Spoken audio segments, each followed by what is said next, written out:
blamed the Jews for the loss of the income and for the country doing very poorly financially. So why did he decide to kill them instead of exiling them to another country or something like that? I don't think anyone fully understands why he acted the way he did. Some historians say that Hitler was a very troubled and disturbed man. Others say that he had gone mad from the horrible disease. In any case, the fact still remained that his hatred of the Jews was driving the force for everything he firmly did. He firmly believed that he had every right to rid his nation of the Jews. He was one very dangerous man, but still, how did he get other people to believe in him so very strongly? It was literally like up out of the ashes that anyone survived at all. For some reason, human beings have always wanted to and crave the desire to be led.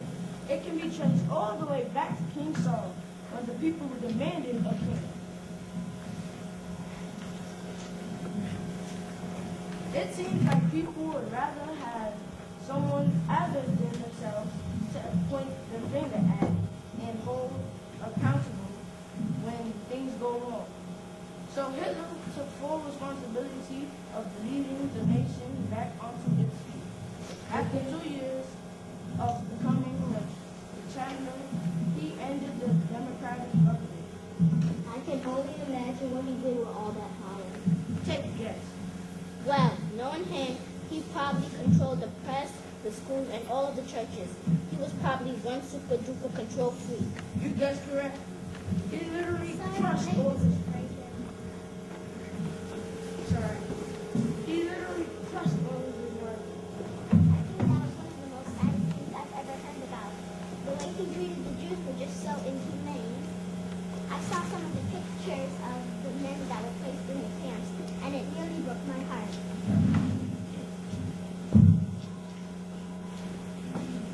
So, they partially starved the people to death. They looked like a bunch of homeless and helpless, poor, self-esteem teenage girls.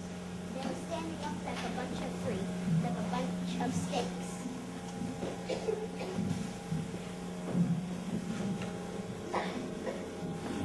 So, Mr. Fraser, what did the United States do about the ways and mistreatment of the Jews when the Hitler was treating the Jews bad and killing them? Did any of the countries come to their rescue? The United States tried to stay out of the Second War. Remember, also, the United States had their own problems to deal with. What do you mean by that? Remember the crash in 1929? Oh, you're talking about the stock market crash of 1929, where everybody lost everything, including their shirts. Then it triggered down into the onset of the Great Depressions. That exactly. But we will talk more about that later on this semester. What is important for you to remember now is how all of these things factored into why the United States was so hesitant to enter a second war. It sounds like what my mom would say every time I asked for something expensive. I love you, but I just can't afford you. I never realized how one thing could have so many trickling down effects on another thing. Really, I hate to admit it, especially to you. But you were right when you said learning history is exciting. I guess I never had a teacher to teach me like Mr. Fraser. Yes, I always say, past provides the lesson for today, and history always repeats itself. There are different characters or players, but the game is always played the same. So at some point the United States did enter into a second war. So how did that happen? When Japan attacked Hawaii, then that's when Roosevelt declared war. Was that when the U.S. decided to stop selling oil and scrap metal to Japan? I saw this movie one time about the United States and Japan. In the movie, the Japanese people were taking over land from so many places. Japan took over the French colonies in Southwest Asia. Japan wanted the United States to sell them these pipes because they needed these resources. In the movie, when they didn't get these resources, they planned a secret attack on the United States. I think I saw that movie. Was it the Pearl Harbor or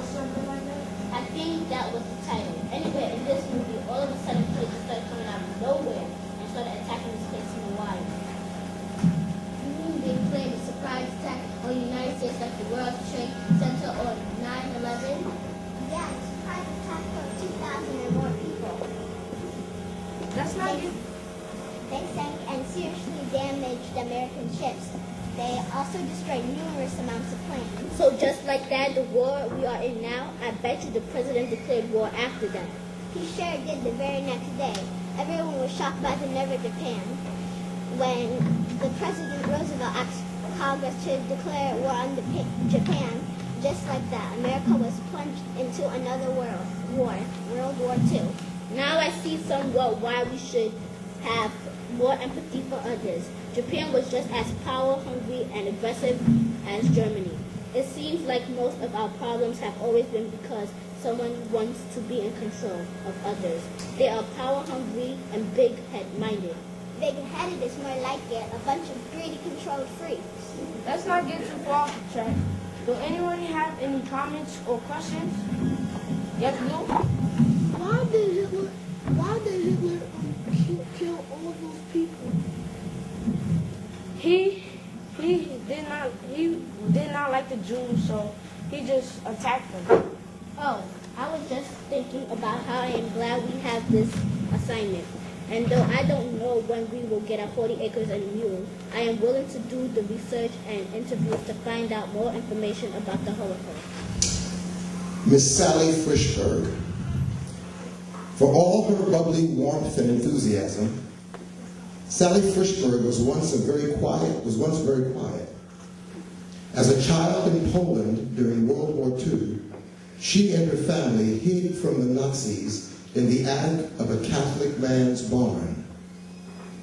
15 people crowded into the small space, surviving on what little food the man brought. They never spoke, lest someone find them. Her father mouthed stories from a newspaper, and the family read his lips. Before the Nazis banned education for Jews, teachers... These are the stories we should never forget, to ensure these atrocities never happen again. Words of bond.